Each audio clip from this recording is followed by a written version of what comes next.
Hello everybody and welcome back to the channel. My name is Invin and today I am going to be showing you guys how to upgrade your camp. Now this is going to be an essential thing to do as it will be one of the main things you use to respawn points while you are out and around in the world of Eternum, and also it allows you to craft better and higher tier materials, food, weapons, etc. at your camp, which is going to be very useful for later on in the game, particularly the food crafting aspect or the potion crafting aspect, because when you are running low on these materials and items you can go ahead and recuperate some of these in the field. So if you press the K menu and go onto your attributes, you can see down here the level you are currently at. So my character is currently sat at level 42. And what you can do from this is going into the view leveling rewards. And if we go right all the way back to the starting level, you can see that you get the survivalist quest, which is to get your tier 1 camp. This is something you do very early on in the game. And if you go ahead and look up to tier 15, you actually get the tier 2 quest, which says that you unlocks the survivalist Friends in Fashion quest, which upgrades the camp you can build from by 1 tier upon completion of the quest. So you can get tier 2 camp from that one, then at level 25 tier 3, then at level 40 I can do the tier 4 one, and at level 55 I can do the final tier 5 upgrade. Now I currently haven't done any of these upgrades, so I'm going to go through with you guys how you can find these on the map. So the first thing that you're going to want to look for is the Friends in Fashion quest, and usually this is in the city which you spawned in. So for me that is Monarch's Bluff. If I go ahead and zoom into the settlement there, you will see that I have the Friends in Fashion quest objective marker there. So if I just go ahead and fast travel to the city, I'll be able to pick up that quest and we can see what we need to do in order to complete it. So we are in Monarch's Bluff here and we can go ahead and head down to this quest marker here. This guy should be the survivalist. So if we click on this, what do we have to do?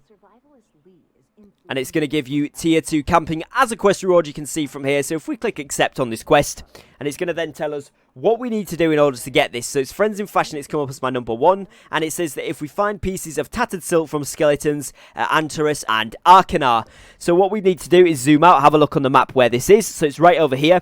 Now I could fast travel to that, but I think I'm probably just going to walk over, and I'll catch you guys when I do get there to see what we actually have to do for this quest. So we are coming up to the area that we're supposed to be in now, and it says 0 out of 12 collect tattered silk from celestial ancient guardians in Arcanar or Antares. So we can go ahead here and kill these guys. They've got a little yellow marker above the head, and if you are below level 17 they may prove to be a little bit difficult, but me at level 42 these guys should be absolutely fine to just take out quickly, and I'm pretty sure they're going to drop 1 every single time you kill a mob, so you just essentially need to get 12 kills here. So you're going to want to run around, get as many of these kills as quickly as you possibly can, and that is then going to be able to be something which you can then go back to Monarch's Bluff and turn in to finish the quest. So I'll go ahead and catch up with you guys once I've completed this quest just here. Now one thing to note in this area as well when you are doing this quest, there's a decent amount of loot which you can pick up from these containers which are jotted around, and this is actually going to be pretty nice because you can get some decent stuff from these ancient urns, and there's also some ancient chests around. And as you can see there, I got some iron arrows which I could either sell or use for ammunition, particularly if you do this at the appropriate time early on in the game. It's going to be quite useful to pick up some of these items as you are going along too. Now obviously if you wanted to be as efficient as possible with this quest and you're not bothered about losing durability, you could have put down a camp just outside of the settlement you got this quest from in order to now click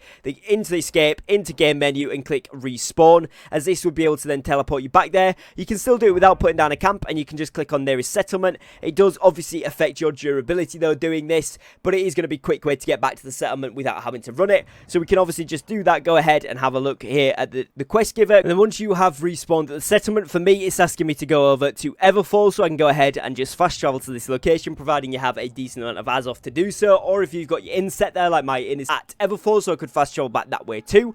Or obviously instead of respawning, if you are bothered about your durability, maybe you don't have as much repair parts at the moment, you could also set your inn at whichever city gives you the quest, so that you can then go ahead and teleport back there once you are done, and then in order to fast travel after that, you can just be at a settlement. But bear in mind it does take some time to reset if you've used your inn recently as well.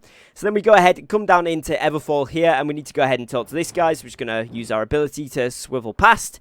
Speed to this guy here, and then we go ahead and complete the quest, and that means that we can now craft a tier 2 camping. So if we go just outside of this landmark, it should be able to let us craft a tier 2 tent. So as you can see, we're just outside Everfall here. We're going to apply the resources to this camp, and you can see that it is tier 2. So as you can see, the visual difference as well, you now have a little bit of a shelter there, a little bit of a bed underneath, you know, kind of a drying rack for stuff, and a little fire there. Pretty cool. And it also means that you can craft a few more things here. So now that this is tier 2, you can actually craft light meals and energizing light meals as well, which is really nice when you are on the go, because light meals are a very good source of food, and if you picked up a few items as you're going along, these are going to be super useful.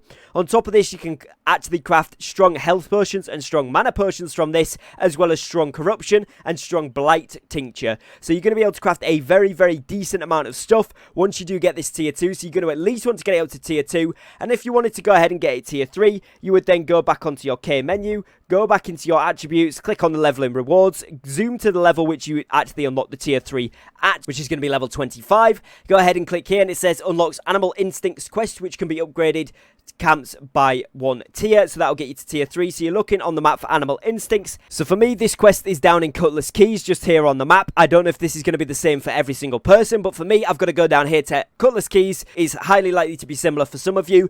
We can then just run down to that, complete that quest, hand it in wherever it tells us to, and that would get our camp upgraded to tier 3, and so on and so forth. As you get the level requirements to upgrade your camp, you can keep upgrading your camp that way, and obviously the benefits of that are going to be very, very good, so it's definitely worth doing. So hopefully this guide has helped you guys out in understanding how to upgrade your camp, how to do it easily and effectively, and what the benefits of upgrading your camp actually are going to be, i.e. that you're going to get those higher tier potions and food available to craft on the go, which can be super useful if you are running low, as well as it does also look very, very cool, which is always a nice bonus. So I'd like to thank you all for watching. If you have enjoyed today's video and found it informative, please do leave a like on it down below, and if you are new to the channel and you're enjoying New World content, you'd like to see more, then please do go ahead and drop a subscribe down below as well, as that'd be much, much appreciated. And other than that, as always, thank you very much for watching. Take care and peace.